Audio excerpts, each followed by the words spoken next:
ఒక్కరోజు ఒక చిన్న ఎలుక ఒక అడవిలో ఆహారం వెతకుతోంది. అది ఒక పావురంని చూసింది. ఆ పావురం నీళ్లు తాగాలని చూస్తోంది. కాని నదిలోకి వెళ్లేందుకు భయపడుతోంది. ఎందుకంటే నీళ్లు లోతుగా ఉన్నాయి. ఎలుక అప్పుడు, నేను నీకు సహాయం చేస్తా అని చెప్పింది. అది ఒక చిన్న కర్రను తీసి నీళ్లలో వేసింది. పావురం ఆ కర్రపై నిలబడి సురక్షితంగా నీళ్లు తాగింది.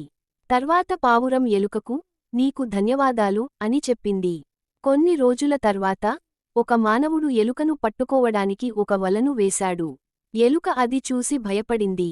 అప్పుడు ఆ పావురం అక్కడికి వచ్చి బిగ్గరగా కేకలు పెట్టడం ప్రారంభించింది. ఆ శబ్దంతో ఆ మానవుడు భయపడి అక్కడ నుండి పరుగెత్తాడు. ఎలుక స్వేచ్ఛగా తప్పించుకుంది.